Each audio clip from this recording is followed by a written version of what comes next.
We are currently we remain a type 0 civilization, but we are gradually advancing because as we are controlling more and more energy, so every civilization evolves through the control over more energy, but also by means of their communication technologies.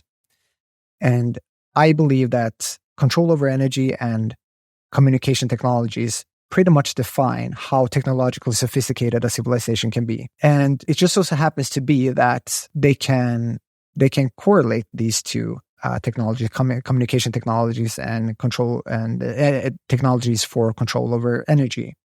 So we are gradually advancing. I think I've said this in my talks before a few times. So we have evolved as a technological civilization through our communication technologies. We can imagine a world without roads, without ships, without airplanes, without spoken language, without written language, without postal services, without the internet, and without monetary networks. And then our civilization is virtually gone. These are the pillars of our civilization, our communication technologies. And Bitcoin is essentially our most recent communication technology.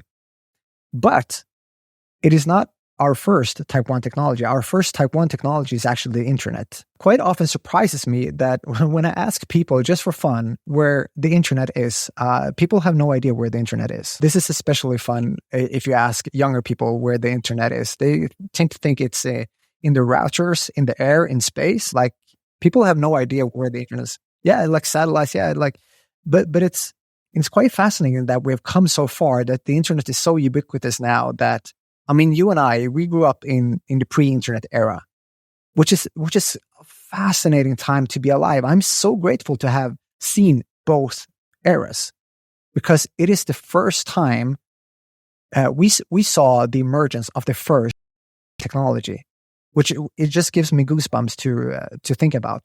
But the internet is our first megastructure. It is our first megastructure, and it is deployed in the oceans. The internet lives in the oceans. If you Google the internet and go to images, you will see the internet as a megastructure deployed in the oceans.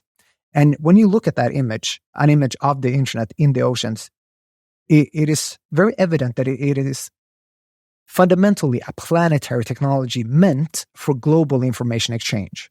It is our first truly planetary technology, unhindered by politics or any of our medieval heritage. It is type 1 technology for the communication of information. After the emergence of the internet, we saw the emergence of Bitcoin, which is our second type 1 technology. And what we did for information with the internet, we have now done for value with Bitcoin. Bitcoin allows us to exchange value person to person across the entire globe in cyberspace without the need for a third party. And this makes it planetary. And this has never existed before. It is truly a planetary technology meant for global value exchange. Bitcoin is Kardashev type 1 money because it allows us to organize like a type 1 civilization. As I've said in my talk before, if you want to play chess like a 2000 ELO rated chess player, you have to play chess like a 2000 ELO rated chess player. You can't just be a 1000 rated player and expect to somehow become a 2000 ELO rated chess player. You have to actually play like a 2000 ELO rated chess player to get there. And it sounds trivial, but it's not. Like you actually have to organize like a type 1 civilization.